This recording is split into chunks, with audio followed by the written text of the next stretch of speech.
कार्यक्रम का अध्यक्ष महोदय, मंच में आसीन प्रदेश नंबर 1 र बागमती प्रदेश का प्रदेश प्रमुख जीवहरू,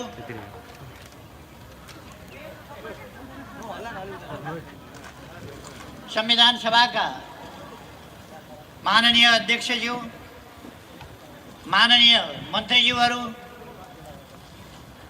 हाम्रा सुप्रसिद्ध सुपरिचित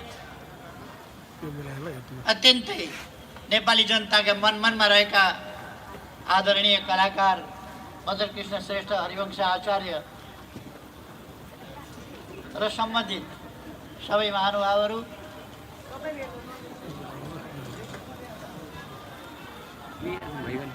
अरू तमाम विशिष्ट अतिथिहरू,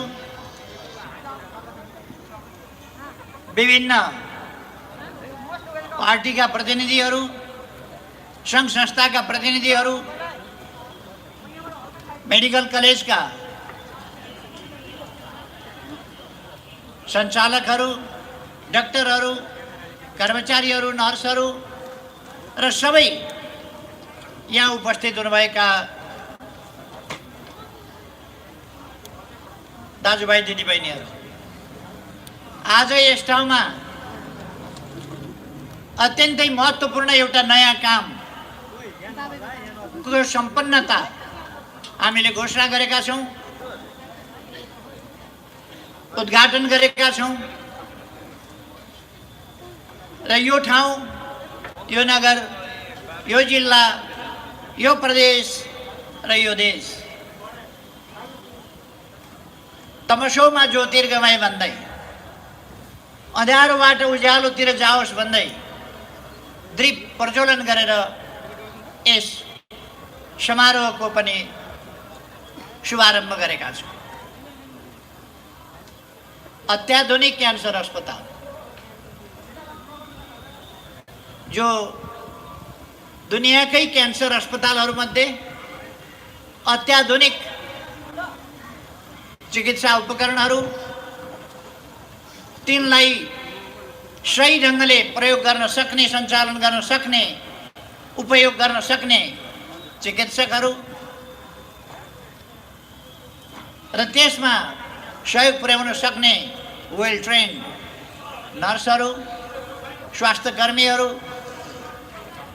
समेत भएको सुविधा सम्पन्न यो अस्पताल यस ठाउँमा हुनु यस ठाउँका लागि गर्वको कुरा हो, खुसीको कुरा हो र यस ठाउँका लागि मात्रै होइन, यो देशकै लागि र यो देशका लागि मात्रै होइन, हाम्रो छिमेकी देशका लागि समेत अब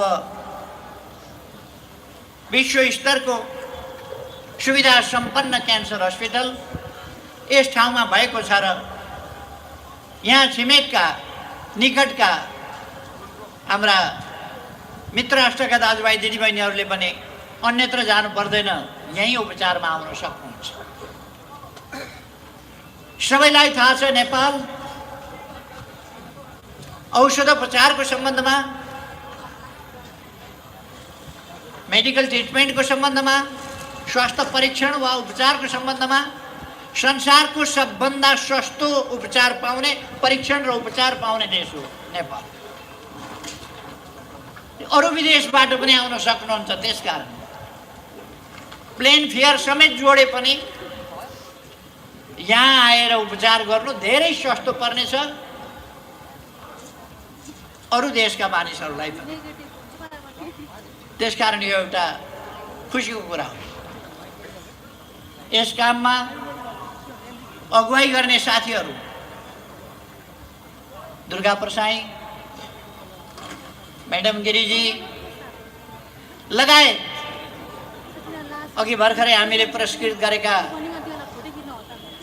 कार्यकारी प्रमुखज्यू लगायत सबैलाई र यहाँका चिकित्सक, नर्स समेत सबैलाई म हार्दिक धन्यवाद भन्न चाहन्छु, बधाई भन्न चाहन्छु यस सफलताका लागि।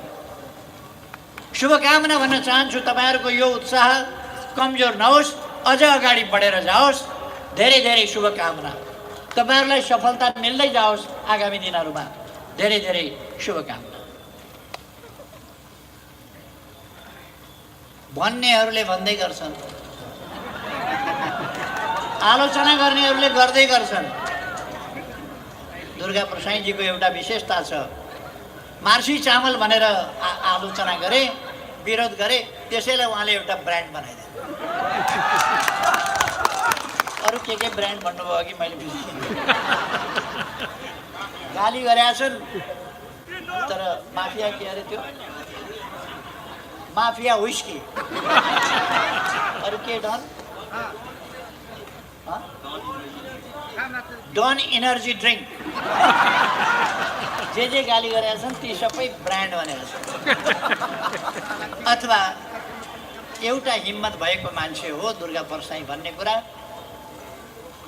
र कसैले अनुचित आलोचना गर्यो, टिप्पणी गर्यो भने त्यस आलोचना र टिप्पणीबाट हच्किएर आफ्ना राम्रा कामहरूमा दच्किने र पछाडि हट्ने स्वभाव नभएको, अगाडि बढ्ने हिम्मत भएको र दृष्टिकोण भएको व्यक्ति हो भन्ने कुरा स्पष्ट भएको छ। म तपाईलाई बधाई भन्न चाहन्छु, धन्यवाद भन्न चाहन्छु। आज हामी सम्पूर्ण नेपालीको राष्ट्रिय आकांक्षा, एउटै राष्ट्रिय साझा आकांक्षा समृद्ध नेपाल, सुखी नेपालीलाई राष्ट्रिय आकांक्षा तोकेका छौँ।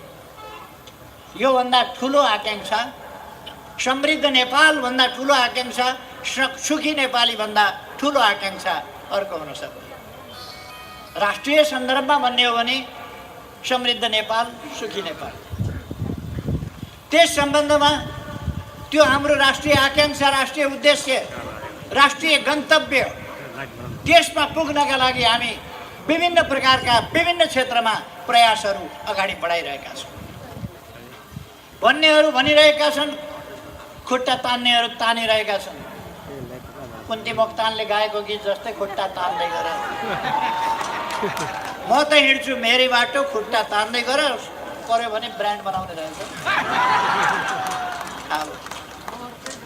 ब्रान्ड बनाउने रहेछ। खुट्टा तान्ने भने एउटा ब्रान्ड हुने रहेछ। कसैले खुट्टा तान्यो भने आलोचना गर्दै गर्छन्, टिप्पणी गर्दै गर्छन्। विचार विभिन्न, कुण्ड कुण्ड पानी, मुण्ड मुण्ड बुद्धि भन्छ। खाल्दै पछि पानी, टाउकै पछिका आफ्ना आफ्ना खालका दिमाग, आफ्ना आफ्ना खालका बुद्धि मान्छेका हुन्छन्। त्यसबाट हामी विचलित हुनु हुँदैन। देश बनाउने सङ्कल्पमा, सही बाटोमा, सही गन्तव्यतर्फ हामी सही बाटो लिएर अगाडि बढ्नुपर्छ। विभिन्न लक्ष्यहरू तोकेर विभिन्न क्षेत्रमा अगाडि बढ्नुपर्छ। अघि केही प्रश्नहरू गर्नुभयो, प्रश्नहरू सोध्छु भनेर। म त सायद मैले बोक्नै नसक्ने भारी पो बोकाउन आँट्नुभयो कि भन्ने लागेको थियो। देशै बनाउने कुरा रहेछ, त्यो त मैले भनेकै छु। देशै बनाउने कुरा रहेछ, त्यो त मैले सङ्कल्प गरेकै छु। जस्तो तपाईँले बिएनसी टिचिङ हस्पिटल भनेर लेख्नुभएको छ। अहिले तपाईँको teaching hospital, BNC teaching hospital बनाउने काम अगाडि बढिसकेको कुरा खुदै दुर्गा प्रसाईजीलाई थाहा छ। यो काम अगाडि बढिसक्यो। अब यो मेडिकल, यो कलेज, यो अस्पताल मात्रै होइन, यो शिक्षण अस्पतालको रूपमा केही समयभित्रै शिक्षण अस्पतालको रूपमा यो अगाडि बढ्छ भन्ने कुरा हामीले प्रक्रिया अगाडि बढाइसकेका छौँ। यसको सम्बन्धन काठमाडौँ युनिभर्सिटीले दिँदैछ।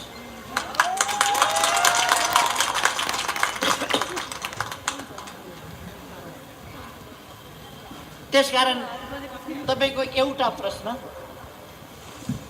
जवाब भयो। यो एउटा प्रश्नसँगै धेरैवटा प्रश्नको जवाब भइसकेको छ। यो एउटा प्रश्नसँगै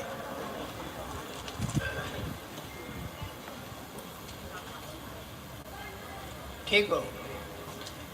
हाम्रो दक्षिणतिरबाट आउने बाटाको लाइन धसेको हुने समय अब धेरै लामो समय छैन। त्यो बाटो बराबरको हुने स्थिति हामी बनाउँछौँ। बरु यताबाट दक्षिणतिर लाग्ने बाटो चाहिँ बढी धसेको हुनेछ। त्यो बाटो, त्यो काम हामी गर्नेछौँ। हाम्रो अहिलेको अभियान रोजगारीका अवसरहरू सिर्जना गर्ने कुरा धेरै भए, युवाहरूलाई विदेश भगाउने काम भए, स्वदेशमा रोजगारी गर्न नसक्ने, गाउँमा बस्न नसक्ने, गाउँमा अडिनै नपाउने, बस्नै नपाउने स्थितिहरू बने, देशमा रोजगारीका अवसरहरू नहुने स्थिति बने। जसरी युवाहरूको पङ्क्ति बढ्दो छ, रोजगारीका अवसरहरू भएका उद्योगहरू पनि सिद्ध्याउने काम भए। त्यस ठाउँमा अहिले हामी 7वटा प्रदेशमा 10 गतेदेखि अस्तिका दिन 16 गतेसम्ममा 7वटा प्रदेशमा हामीले कुनै प्रदेशमा 2% दरले ठुला ठुला औद्योगिक क्षेत्रहरू घोषणा गऱ्यौँ। 10 गते मैले कञ्चनपुर जिल्लाको दैलीबाट सुरु गरेको, 16 गते यहाँ दमक र लखनपुर नगरपालिका गाउँपालिका, दमक नगरपालिका र लखनपुर गाउँपालिका, त्यसलाई जोड्ने पुल समेत तयार गरिसकेर पुलको पनि उद्घाटन गऱ्यौँ। सँगसँगै नेपालको सबभन्दा ठुलो औद्योगिक क्षेत्र 2100 बिघामा फैलिएको औद्योगिक क्षेत्रको पनि हामीले शिलान्यास गऱ्यौँ। अस्ति 16 गते मात्रै, अस्तिको दिनमा। हामी विकासको काममा कसरी अगाडि बढेका छौँ? अस्तिको दिनको मात्रै म घटना विवरण सुनाउँ। अस्तिका दिन 5वटा लामा लामा सडक पुलहरू मैले निर्माण गरिसकेर उद्घाटन गरेँ, यही झापा जिल्लाको, त्यो पनि एउटा मात्रै क्षेत्रमा। अरू क्षेत्रका त उद्घाटन गर्नै पाएको छ। एउटा मात्रै क्षेत्रमा 5वटा पुल निर्माण भइसकेर उद्घाटन गरेँ र 31वटा सडक पुल शिलान्यास गरेँ अस्तिको दिन मात्रै। हिजो पोखरामा मैले रङ्गशालाको स्थिति हेरेर छिटै नै रङ्गशालालाई अगाडि बढाउनका लागि निर्देशन पनि दिएँ र त्यहाँ अब धनुवाडको क्षेत्र, पौडीको क्षेत्र, आर्चरी या स्विमिङ पुल यिनीहरू निर्माण गर्ने सन्दर्भमा निर्देशनहरू दिए। त्यहाँ पोखरा गण्डकी प्रदेश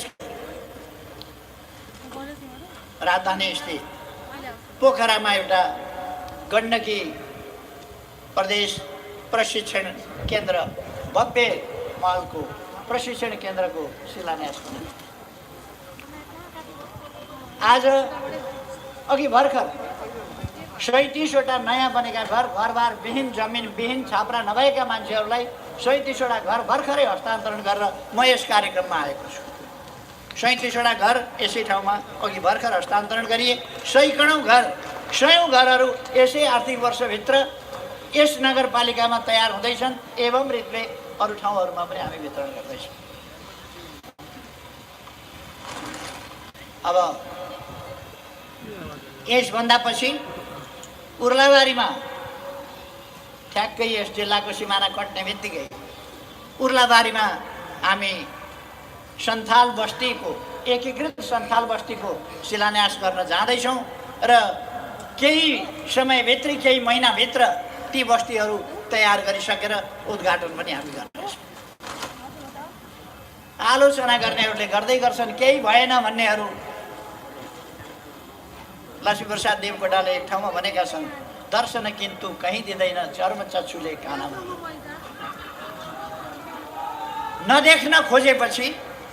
नदेख्न खोजेपछि केही गरे पनि मान्छेले देख्दैन। बीएनसी हस्पिटल बनेको पनि देख्दैन, आलोचना गर्छ उसले। यहाँ मेडिकल कलेज चल्छ भनेर कोही अनसन बस्न तयार हुन्छ, कसैलाई अनसन बसाउन बल गरिन्छ। हामीलाई अस्पतालहरू चाहिएको छ, मेडिकल हब बनाउनु परेको छ। मैले अघि नै भने यस ठाउँमा देश विदेशबाट आउनु सबभन्दा सस्तो उपचार नेपालमा पाइन्छ, सबभन्दा राम्रो उपचार नेपालमा पाइन्छ। अब हामी दाबी गरेर भन्न सक्छौँ, क्यान्सरको सबभन्दा राम्रो उपचार नेपालमा पाइन्छ। विदेशीहरू पनि आउनुभएको हुन्छ। सस्तोमा उपचार पाइन्छ नेपालमा। यति सस्तो, दुनियाँमा एउटा सागको मुठो पनि सस्तो खोज्नुपर्छ भने नेपालमा आउनुपर्छ। सबभन्दा सस्तो पाइने नेपालमै हो। उपचार पनि, परीक्षण पनि, उपचार पनि नेपालमा सस्तो पाइन्छ। हामीलाई अस्पतालहरू चाहिएको छ, हामीलाई मेडिकल कलेजहरू चाहिएको छ, हामीलाई इन्जिनियरिङ कलेजहरू चाहिएको छ, हामीलाई प्राविधिक शिक्षालयहरू, इन्फर्मेसन टेक्नोलोजीका अरू टेक्निकल युनिभर्सिटीहरू, टेक्निकल कलेजहरू, टेक्निकल विद्यालयहरू त्यो चाहिएको छ। त्यसै कारण हामी सबै जिल्लाहरूमा कमसेकम प्राविधिक क्याम्पसहरू, प्राविधिक शिक्षालयहरू खोलिरहेका छौँ। अस्पतालहरू, यद्यपि हाम्रो नारा स्वास्थ्यको सम्बन्धमा निरोगी नेपाल भन्ने हाम्रो नारा रहेको छ। हामी नेपाललाई निरोगी जनताको देश बनाउन चाहन्छौँ, तर पनि फेरि पनि अस्पताल कुनै न कुनै समयमा त जानै पर्ने हुन्छ। केही प्राकृतिक हिसाबले जानुपर्ने हुन्छ, केही बुढौतीको हिसाबले जानुपर्ने हुन्छ। त्यस्तो अवस्थाका लागि हामीसँग पर्याप्त अस्पताल, पर्याप्त डाक्टर, नर्स, स्वास्थ्य कर्मीहरू र अन्य सुविधाहरू त्यसअनुसार हामीलाई चाहिन्छ। त्यसै कारण हामीले अस्ति केही दिन अगाडि मात्रै एकै दिन 309वटा अस्पतालको देशभरिमा एकैचोटि एउटै साइटमा, एउटै मुहुर्तमा 309वटा अस्पताल एकै दिन शिलान्यास गरे। 396वटा शिलान्यास गर्ने हाम्रो योजना थियो, तर प्राविधिक कारणले केही भोलिपल्ट पर्सिपल्ट लगाउनु पर्यो। तर हामीले 396 अस्पताल उद्घाटन गऱ्यौँ। एकै मिनेटमा, एकै समयमा गरेको 309वटा अस्पताल शिलान्यास गरे। एक हप्ताभित्र हामीले 7वटै प्रदेशमा ठुला औद्योगिक क्षेत्रहरूको शिलान्यास गऱ्यौँ। हामीले थुप्रो यस्ता कामहरू, मैले धेरै भनिरहनु पर्दैन, हामीले डिजिटल नेपालको अभियान अगाडि बढाएका छौँ। त्यो साथीहरूलाई थाहा छ होला। डिजिटल नेपाल, अहिले हामीले डिजिटल सोइल टेस्टिङ, माटोको परीक्षण पनि डिजिटल ढङ्गले गर्ने, एयर सर्वे मार्फत, एयर एक्सरे मार्फत देशभरिको कुन ठाउँको माटो कस्तो छ भन्ने कुरा अहिले हामीले कुनै पनि ठाउँबाट हेर्न सक्छौँ, टेलिफोनबाट सोध्न सक्छौँ र हामीलाई मन्त्रालयले, विभागले, नार्कले, कृषि अनुसन्धान परिषदले त्यहीँबाट बताइदिन सक्छ। यो ठाउँको माटो यस्तो छ, के बाली लगाउनुहुन्छ, यहाँ अम्लीयता यस्तो छ, यहाँ यति नाइट्रोजनको कमी छ अथवा प्राङ्गारिक तत्त्व यति कमी छ, यस्ता यस्ता कुराहरूको कमी छन् भन्ने कुरा तपाईँलाई तपाईँको मोबाइल कुराकानीमा के बाली लगाउनुहुन्छ, कहाँनेरिको भनेर गुगल म्यापबाट हेरेर तपाईँको घर छेउको बारी हेरेर त्यसको माटोको परीक्षण गर्न सक्छ। त्यहीँ बताइदिन सक्छ कि तपाईँको माटो यस्तो छ, के बाली लगाउने हो, त्यसका लागि यो चिज यति यति हाल्नुहोस् भन्ने। होइन भने हामी गाउँमा प्राविधिक पठाइदिन्छौँ, जसले अब कृषिको क्षेत्रलाई हामी आधुनिकीकरणतर्फ लाने एउटा महत्त्वपूर्ण कुरा थियो माटोको परीक्षण। माटो एक खालको, बाली अर्को खालको हुन्थ्यो। कति मल हाल्ने थाहा हुँदैन थियो, कुन मल चाहिएको छ अर्को मल हालिन्थ्यो। मल भनेपछि सबै एकै खालले बुझ्ने त्यो चलन थियो।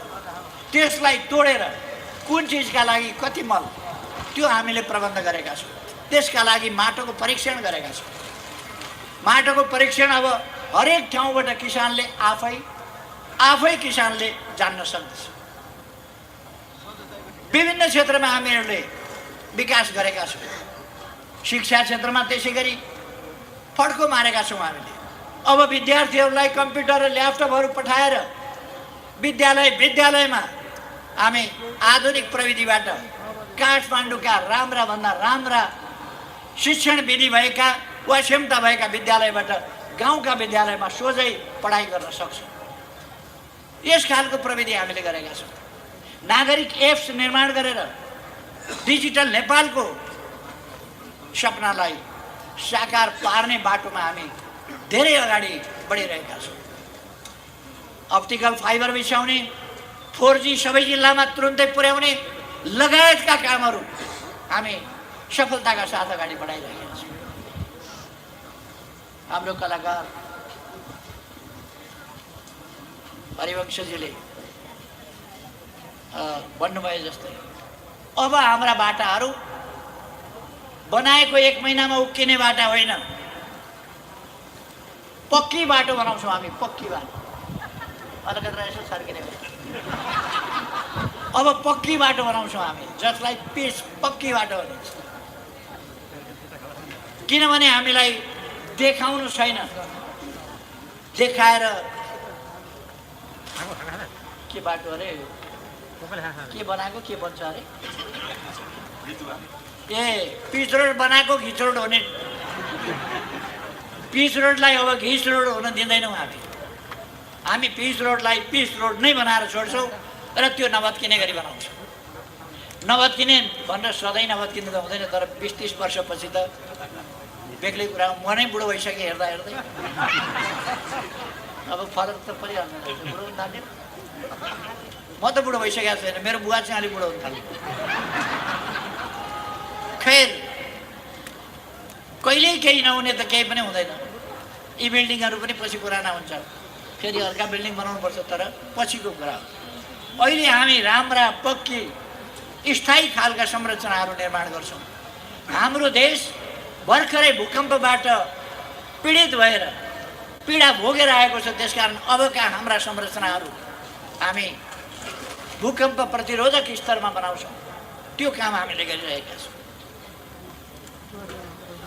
भूकम्पबाट भएका क्षतिहरूको पुनर्निर्माण, 2 लाख जनतालाई हामीले केही पनि नभएका, घर नभएका, केही पनि नभएका, जमिन पनि नभएका, केही पनि नभएका जनतालाई, जमिन पनि छैन, घर पनि छैन, त्यस्ता जनतालाई एकीकृत बस्तीको रूपमा बनाएर 2 लाख जनतालाई घरहरू वितरण गरिसकेका छौँ। हामीले संरचनाहरू निर्माण गरिरहेका छौँ। हामीसँग संसद भवन थिएन, संसद भवन निर्माण गरिरहेका छौँ। प्रधानमन्त्री बस्ने घर कुन जमानामा बनेको, त्यही पनि घोडाको तबला जस्तो थियो, त्यही पनि भुइँचालोले चर्काएर, भुइँचालो जानभन्दा अगाडि पनि मान्छे एक ठाउँ हिँड्यो भनेदेखि सबै घर हल्लिन्थ्यो। त्यस ठाउँबाट अहिले हामी त्यो पनि बनाउँदैछौँ। अरू विभिन्न संरचनाहरू तपाईँहरूले सुन्नुभएको छ। रानी पोखरी उद्घाटन भइसक्यो, धरहरा तयार हुन लागिसक्यो, अब धरहरा उद्घाटन गर्दैछौँ। अनि यस्ता थुप्रै कामहरू, 7 लाख घरहरू हामीले वितरण गरेका छौँ।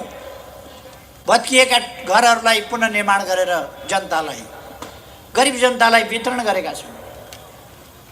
हाम्रा पुराना मठ मन्दिरहरूको जीर्णोद्धार गरेका छौँ। एकतिर मात्रै हामीले ध्यान दिएको छैन, हाम्रो ध्यान विकासका सम्पूर्ण क्षेत्रहरूमा गएको छ। त्यसकारण म दाजुभाइ दिदीबहिनीहरूलाई भन्न चाहन्छु, हाम्रो उद्देश्य समृद्ध नेपाल, सुखी नेपाली हो। हामीलाई अरू कुरामा बहकिनु छैन, हामीलाई बाटो बिराउनु छैन, हामीलाई गलत बाटो हिँड्नु छैन, हामी राज्यको ढिकुटीबाट आफूले लिने खालका दुष्कर्मतिर हामीलाई प्रवृत्त हुनु छैन। हामी देशलाई समृद्ध बनाउने, जनतालाई समृद्ध र सुखी बनाउने त्यस काममा लागेका छौँ। यी 2टा शब्दावलीहरूभित्र, यी लघुवाक्यहरूभित्र, समृद्ध नेपाल, सुखी नेपालीका 4वटा शब्दहरूभित्र राष्ट्र निर्माणको एउटा विशाल दर्शन लुकेको छ। आज बिहान काठमाडौँमा मैले वन उपभोक्ता महासङ्घको परिषदको बैठकको उद्घाटन गरिरहेका थिएँ। त्यहाँ मैले वातावरणको सम्बन्धमा, वनको सम्बन्धमा, वनको सुरक्षाको सम्बन्धमा, त्यसको विस्तारको सम्बन्धमा, त्यसको सदुपयोगको सम्बन्धमा, त्यसको महत्त्वको सम्बन्धमा त्यहाँनिर बोलिरहेका थिए। त्यस सम्बन्धमा हाम्रो ध्यान छ। तर हामीले 17% हिमाल, 45% वन गरेर 62% वातावरणका लागि, वातावरण परिवर्तनलाई रोक्नका लागि, कार्बन उत्सर्जनलाई लागि र वातावरणलाई, इकोसिस्टमलाई, यसलाई राम्रो बनाउनका लागि, त्यसका लागि काम गरिरहेका छौँ। त्यो कुरा मैले त्यहाँ बताएँ। हामी हरेक क्षेत्रमा मानव अधिकारको क्षेत्रमा हामी सतहमा नारा लगाएर कुदेका छैनौँ। हामीले जगदेखि मानव अधिकारको रक्षा जगबाट गर्छौँ। अब सडक बालबालिका नेपालमा देखिने छैनन्, किनभने जनताको सरकार छ। जनताको सरकार भनेको जनतालाई अलपत्र हुन दिने होइन। त्यसकारण खाते भन्ने हाम्रा बालबालिकाले, हाम्रा सन्तानले, हाम्रा छोराछोरीहरूले, हाम्रा नाति नातिनीहरूले खाते भन्ने अपमान सहेर हिँड्नु पर्थ्यो। यो 3 वर्षमा हामीले खाते भन्ने अपमान हाम्रा बालबालिकालाई सहन नपरोस् भनेर सम्पूर्ण बालबालिकाको व्यवस्था गर्ने नीति लिएका छौँ। र अब सडकमा बालबालिका छन् भने सरकारलाई जिम्मा लगाउनुहोस्। म तपाईँहरूलाई आग्रह गर्न चाहन्छु, सरकारलाई जिम्मा लगाउनुहोस्। सरकारले व्यवस्था गर्छ। खाते भनिएर, सडक बालबालिका भनिएर अभिभावकविहीन भएर कोही पनि बस्दैन यस देशमा। अभिभावकविहीनहरूका लागि सरकार अभिभावक छ। सहरहरूमा, ठुला सहरहरूमा, खास गरी काठमाडौँ जस्ता सहरमा सडकका पेटीमा जिङ्गिङ कपाल भएका, कहिलेदेखि नकोरेका, कहिलेदेखि ननुहाएका, कपडा लाउन नपाएका, बोरा ओढेर सुतेका, हिउँदमा पनि कठाङ्ग्रिएका, कुकुर साथी लिएर सुतेका, त्यस्ता मानिसहरू, सडक मानिसहरू, सहयोगापेक्षी मानिसहरू भरमार देखिन्थे। अहिले ती सबैको हामीले विभिन्न सङ्घ संस्थाहरूसँग मिलेर उनीहरूलाई पनि प्रेरित गरेर त्यस्तो सडक मानवहरूको व्यवस्था गरेका छौँ। अब सडकमा सडक मानव भन्ने चिज नेपालमा छैन, हुँदैन। हामीले देशव्यापी रूपमा पनि खोजी गर्ने अभियान सञ्चालन गर्यौँ र त्यस अभियानबाट अब सडक मानव, हामी सडकमा पुग्नु पर्ने अवस्थालाई बदल्छौँ र सडकमा पुग्नु पर्ने अवस्था रहन दिँदैनौँ। कोही मौलिक हकको आधारभूत कुराहरूको रक्षा सरकारले गर्छ। त्यसै कारण मैले भनेको थिएँ कि नेपालमा सरकार छ जनताका लागि। त्यसकारण नेपालमा कोही भोकै पर्दैन, कोही भोकले मर्दैन। त्यो तपाईँहरूले यस्तो सरकार कहिले देख्नुभएको थियो?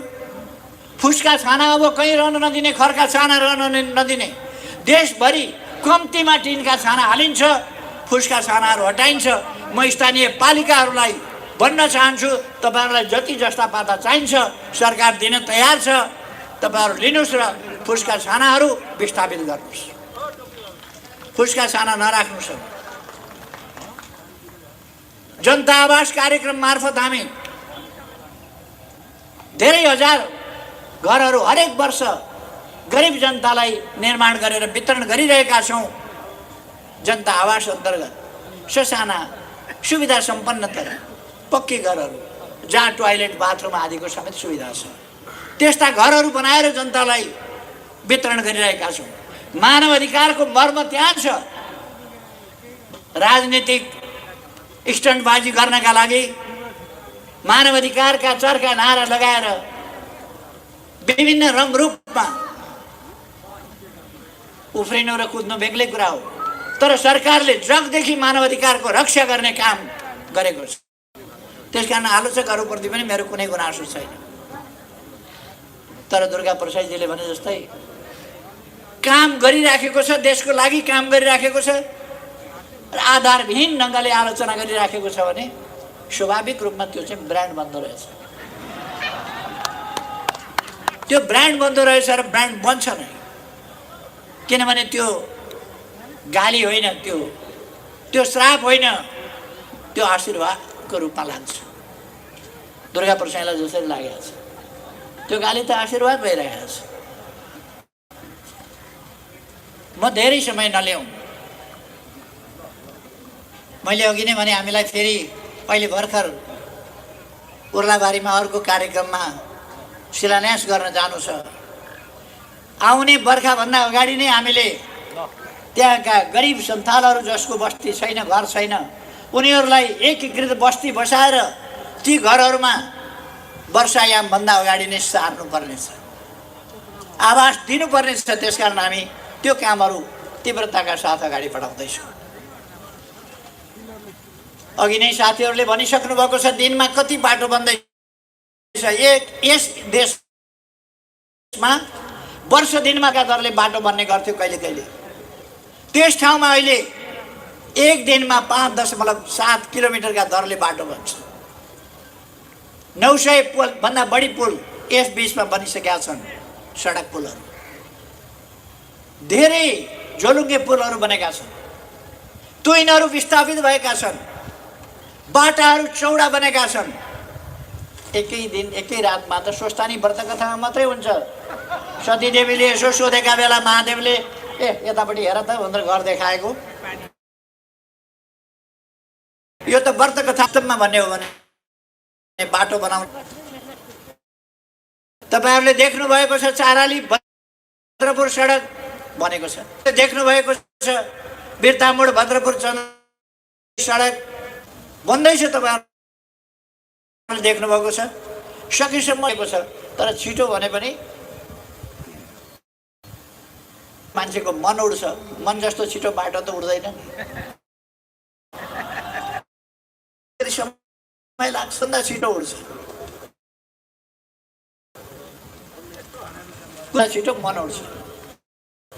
क्या त्यहाँबाट जापान, चन्द्रमा, मङ्गल, शनि, सूर्य आकाशगङ्गा भन्दा पर अर्को आकाशगङ्गा घुमेर फेरि यहीँ टपलका आउन सकिन्छ। मन त एकछिनमा कहाँ कहाँ पुग्छ। तर यस्तै देशलाई एकैछिनमा बनाउँछ। हाम्रो देश अविकसित अथवा अल्प विकसित देशबाट अस्तिका दिन मात्रै संयुक्त राष्ट्र सङ्घको मूल्याङ्कन समितिले अब नेपाल विकासशील देशमा प्रवेश गर्न योग्य छ, विकासशील देशमा प्रवेश गरेको छ, यसलाई मान्यता दियोस् भनेर प्रस्ताव संयुक्त राष्ट्र सङ्घको समितिले राष्ट्रसङ्घमा प्रस्तुत गरेको छ। हाम्रो शिक्षा सम्बन्धी प्यारामिटर्स, शिक्षा सम्बन्धी हाम्रो विकासलाई विश्व शिक्षा सम्बन्धी, बाल शिक्षा सम्बन्धी युनेस्को लगायतका संस्थाहरूले प्रशंसा गरेका छन्। कोभिड-19 आयो, हाम्रो देश सबभन्दा क्षति कम हुने देशहरूभित्र पर्छ।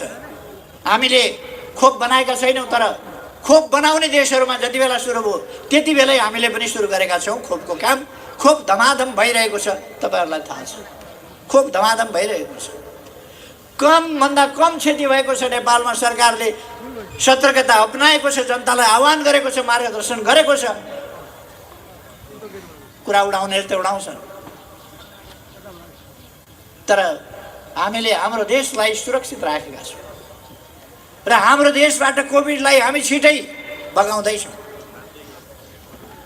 तराईमा नदी नियन्त्रणका कामहरू, सिँचाइका कामहरू, 20 गते हामी सुनकोशी मरिन डाइभर्सन, सुनकोशी खोलाको पानी तराईमा झार्ने सुनकोशी मरिन डाइभर्सन, यो 20 गते हामी शिलान्यास गर्दैछौँ।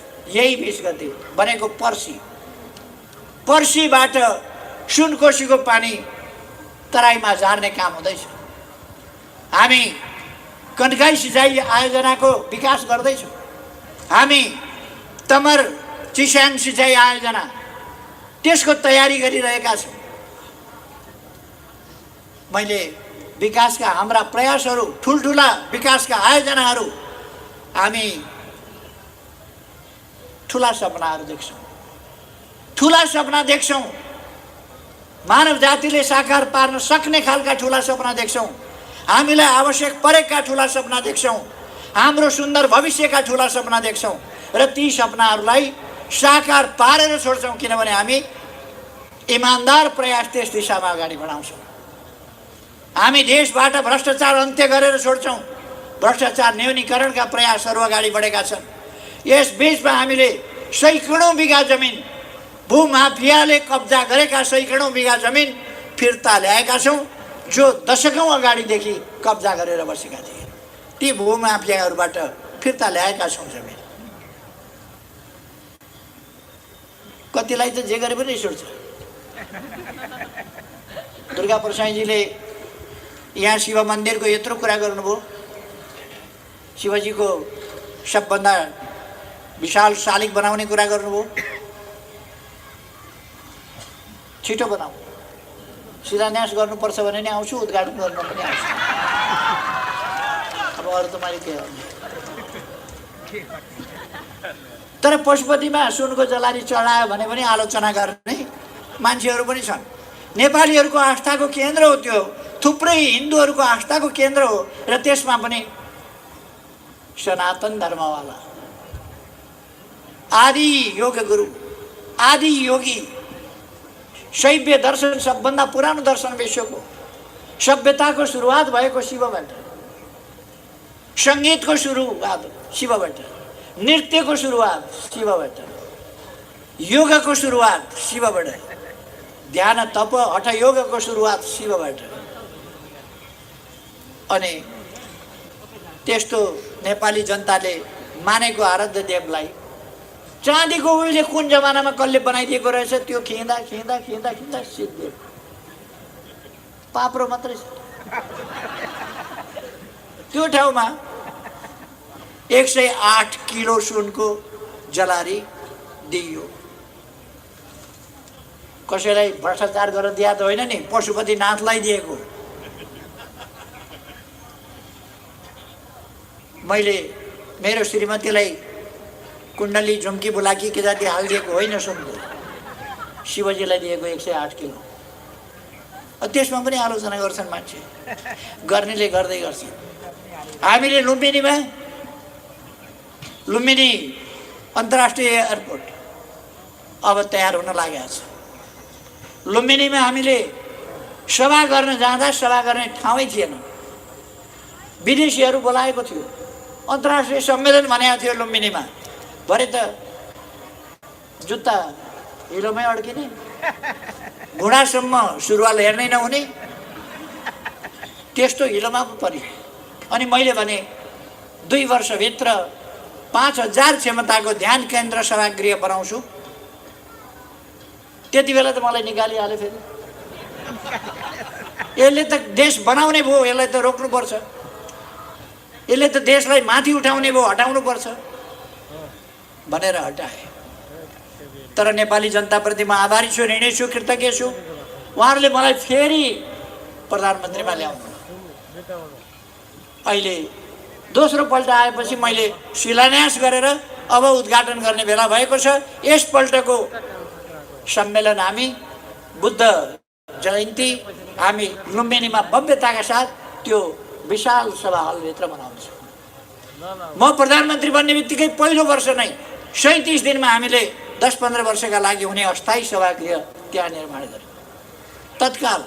र त्यसै वर्ष हामीले, इतिहासमा कहिले पनि भएको थिएन, इतिहासमा नभएका कुराहरू हामी गर्दैछौँ। नेपाल सुरुङ युगमा प्रवेश गरेको छ। अस्ति भर्खर मैले थानकोट नौबिसे सुरुङ मार्ग हेरेँ, त्यसको धमाधम खन्ने कार्य भइरहेको छ सुरुङ मार्ग। अब काठमाडौँबाट नौबिसे जाँदा, नौबिसेबाट काठमाडौँ आउँदा घुम्दै घुम्दै कतै गाडी पल्टेला कि डिलबाट भन्ने डर मानिकन आउनु पर्ने छैन। एउटा गीत मैले सुनेको थिएँ, काठमाडौँबाट चढ्यो, काठमाडौँबाट पस्यो, हिटौँडामा फुत्त भनेर एउटा गीत निकालेको थिएँ। त्यस्तै नौबिसेबाट पस्यो, काठमाडौँमा फुत्त, काठमाडौँबाट पस्यो, नौबिसेमा फुत्त। त्यो हामी सुरुङ मार्गमा प्रवेश गरेका छौँ। बाटाहरू चौडा हुँदैछन्, राजमार्ग चौडा हुँदैछ, तपाईँहरूलाई थाहा होला। केही दिनभित्र हामी पूर्व पश्चिम रेल मार्गको यहाँबाट शिलान्यास गरेर काम शुभारम्भ गर्दैछौँ। ठुला काम गर्ने हाम्रो सानै काम, आफ्नै घर परिवार, आफ्नै छोराछोरी मात्रै त जसले पनि हेरेकै छन्। हामी ठुला काम गर्ने हो, देश बनाउने, देशलाई आधुनिक देश बनाउने। हवाई मैदानहरू, यो भद्रपुर हवाई मैदान म प्रधानमन्त्री भएपछि राति पनि उड्ने भएको छ। विराटनगर 12वटा हवाई मैदानहरू अहिले राति पनि उड्छन्। धनगढी, जनकपुर लगायतका मैदानहरू, सुर्खेत, सिमरा, यी सबै राति उड्ने बनाइएको छ। पोखरा विमानस्थल क्षेत्रीय स्तरमा अन्तर्राष्ट्रिय विमानस्थल बन्दैछ। ठाउँको अभावमा त्यो 2500 मिटरको रनवे मात्रै भएको बन्दैछ, किनभने त्यहाँ त्योभन्दा बढी विस्तार गर्ने ठाउँ छैन। तर अनेक क्षेत्रमा हामी युगान्तकारी काम गर्दैछौँ, एउटा नयाँ युगको थालनी गर्दैछौँ। तसर्थ अस्ति मैले त्यो जब soil scanning, soil digital soil test, त्यसको उद्घाटन गरेँ, त्यस बेला मैले भने फेरि एउटा पुरानो जमाना, पुरानो युगको अन्त्य गरेर हामीले नयाँ युगको सुरुवात गरेका छौँ। तपाईहरुलाई लाग्ला प्रधानमन्त्री त ढुक्कैले भाषण गरिरहेका छ, अदालतले त प्रतिनिधि सभा बिउतायो भने के भयो, के बिग्रियो र ठिकै छ। तर अब प्रतिनिधि सभा कसरी अगाडि जान्छ, देशको राजनीति कसरी अगाडि जान्छ, अदालतको फैसलाको मूल्याङ्कन परिणामले गर्नेछ। म केही पनि बोल्दिनँ। मेरो काम त प्रधानमन्त्रीको हिसाबमा अदालतले गरेको फैसला मान्ने हो, त्यसलाई कार्यान्वयन गर्ने। गते अधिवेशन बोलाएको छु, 23 गते अधिवेशन बस्छ। राम्ररी अधिवेशन चलाएर अगाडि बढाउने मेरो प्रयास हुन्छ। मेरो नकारात्मक भूमिका कहिले पनि हुँदैन, सकारात्मक भूमिका हुन्छ। अब म मुद्दा हाल्न गएको पनि छैन, यो पाऊँ त्यो पाऊँ भनेर। म राजनीति गर्ने मान्छे हो। म माग्न जाँदा, दरखास्त हाल्न जाँदा, निवेदन हाल्न जाँदा तपाईहरु कहाँ आउँछु? नेपाली जनताका बीचमा जान्छु, दाजुभाइ दिदीबहिनीका बीचमा जान्छु कि म माथि अन्याय भयो, तपाईहरुले न्याय दिनुस् भनेर। तपाईहरुले न्याय दिनु। अस्तिका दिन बोल्दाखेरि मैले भने अहिले पनि मलाई कसैले हटाउन सक्छ भने हटाओस्, तर सजिलो छैन। सजिलो छैन। हटाउन सक्छ भने हटाओस्, खुसी साथ हट्छु। तर आउँदो चुनावमा अहिले नै भन्न चाहन्छु, कसैले हटाउन सक्छ भने हटाओस्। 1.5 वर्ष 2 वर्षपछि त चुनाव आइसक्छ। 2/3 का साथ फेरि सिंहदरबारमा फर्किन्छु।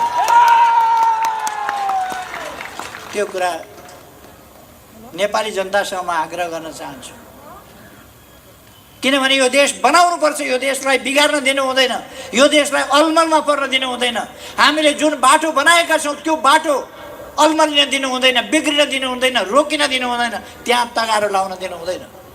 त्यस्ता तगाराहरू पन्छाएर अगाडि बढ्ने सामर्थ्य, त्यो चेतना हामी नेपाली जनताले राख्नुपर्छ। र हाम्रा छिमेकीहरूसँग हामीले हाम्रो राष्ट्रिय हित, हाम्रो भूगोल, हाम्रो नक्सा, हाम्रो जमिन, हाम्रो स्वाभिमान र हाम्रा हितहरूलाई सुरक्षित राखेर हाम्रा छिमेकीहरूसँग मैत्रीपूर्ण सम्बन्ध बनाउने हो। नेपाली जनताले दुःख पाए कि पाउन्, जेसुकै होस्, अर्काका लागि कम्फर्टेबल सरकार होइन। नेपाली जनतालाई कम्फर्टेबल सरकार चाहियो, नेपाली जनतालाई सजिलो हुने सरकार चाहियो, कि काम गर्ने सरकार चाहियो, नेपाली जनताका लागि आवास दिने सरकार चाहियो, बाटो दिने सरकार चाहियो, खाने पानी दिने सरकार चाहियो, विद्यालय दिने सरकार चाहियो, बालबालिकालाई पाठ्य पुस्तक दिने सरकार चाहियो, गरिबका बालबालिकाहरू भने पढाइ दिने सरकार चाहियो। नेपाली जनतालाई कम्फर्टेबल सरकार चाहियो। त्यसकारण हामी नेपाल र नेपालीका लागि पहिलो सबैसँग मित्रता राख्छौँ, सबैसँग सहयोग पनि लिन्छौँ, सबैसँग सहकार्य पनि गर्छौँ। तर हाम्रो गन्तव्य समृद्ध नेपाल हो, सुखी नेपाली हो। अरूलाई खुसी पार्ने कुरो हाम्रो होइन, सुखी नेपाली बनाउने कुरा हो हाम्रो अभियान त्यो। त्यसै कारण सिद्धिएका उद्योगहरू फेरि जगाउँदैछौँ हामी। बाँझा रहेका खेतहरू, बारीहरू फेरि हामी हराभरा बनाउन लाग्दैछौँ। हाम्रो आधुनिकीकरणतर्फको, कृषिको आधुनिकीकरणतर्फको पर्यटन क्षेत्रको उत्थानतर्फको हाम्रो यात्राको अर्थ पनि यही हो। पर्यटन व्यवसाय लगायतका सेवाका क्षेत्रहरू लगायतका सबै कुराहरूलाई हामी अगाडि बढाउन चाहन्छौँ। यातायात व्यवसायीहरूले सिन्डिकेट त समाप्त पार्नु पर्थ्यो, हामीले पार्यौँ, तर त्यति बेला उहाँहरूको सम्पत्ति त्यो समितिबाट उसमा कम्पनीमा स्थानान्तरण गर्नुपर्ने त्यो भइरहेको छैन। त्यसलाई हामी कानुनी उल्झन रहेछ, त्यो कानुनी उल्झनलाई पनि समाप्त पारेर व्यवसायीहरूलाई कम्फर्टेबल बनाउँदैछ, नेपाली जनताका लागि कम्फर्टेबल, त्यो कम्फर्टेबल बनाउ। त्यसकारण म तपाईँहरूलाई आग्रह गर्न चाहन्छु, चिन्ता गर्ने होइन, आफ्नो कर्तव्यप्रति निष्ठाका साथ अगाडि बढ्ने, एकताबद्ध भएर अगाडि बढ्ने, राष्ट्रव्यापी ढङ्गले हामी जागरणका साथ अगाडि बढ्ने राष्ट्र निर्माणको काममा। कसैले यसलाई बिथोल्न खोज्छ, भड्काउन खोज्छ, बिगार्न खोज्छ भने त्यसलाई रक्षा गर्दै अगाडि बढ्ने र हाम्रो देशलाई आधुनिक विकसित देश बनाइछोड्ने। यस अभियानमा बीएनसी हस्पिटलले जस्तो क्यान्सरको शाखा हामीले आज बीएनसी क्यान्सर हस्पिटलको उद्घाटन गरेका छौँ, अत्यन्तै भव्य छ। भवन त्यसको अन्तर्वस्तुमा भव्यता छ, त्यसको अन्तर्वस्तुमा आधुनिकता छ, त्यसको अन्तर्वस्तुमा विकासको उचाइ छोएको छ। हो यो सबै यस्तै हिसाबले हामी अगाडि बढ्दै जान्छौँ। सरकार र निजी क्षेत्र सहकार्यका साथ अगाडि बढ्छ। त्यसै कारण मैले भने तपाईँको बीएनसी मेडिकल अब त्यहाँ पढाइ पनि हुन्छ। सरकार प्राइभेट सेक्टरलाई त्यसरी मद्दत गर्छ, सहयोग गर्छ। मैले चण्डी ढकालजीलाई भनिराखेको छु, मोमेन्टो गार्मेन्ट चलाउनुहोस्, सरकारले के सहयोग गर्नुपर्छ गर्छ। रोजगारीका अवसर सिर्जना गर्नुहोस्, मोमेन्टो चलाउनुहोस्, मोमेन्टो जस्ता अरू खोल्नुहोस्। अरू उद्यमी व्यवसायी साथीहरूलाई म विभिन्न उद्योगहरू खोल्नुहोस्, सञ्चालन गर्नुहोस्, रोजगारीका अवसर सिर्जना गर्नुहोस्, उत्पादनमुखी कामहरू गर्नुहोस्। सरकारले ब्याङ्कले लोन पनि दिन्छ, सरकारले सहयोग पनि गर्छ। कानुन कहीँ बाधा पर्यो भने कानुन पनि संशोधन गर्छ। जनताको कम्फर्टेबल फर। त्यसकारण प्राइभेट सेक्टर समेत हामी सहकार्य गरेर अगाडि बढ्छौँ। म यहाँहरूलाई यो अगाडि बढ्न आग्रह गर्न चाहन्छु, धन्यवाद भन्न चाहन्छु। यो सब अगुवाई गर्नुभएकोमा र सफलताको यस बिन्दुसम्म ल्याउनु भएकोमा बधाई भन्न चाहन्छु, शुभकामना दिन चाहन्छु। यो काम तपाईँको अझ उच्च सफलताका साथ अगाडि बढोस्।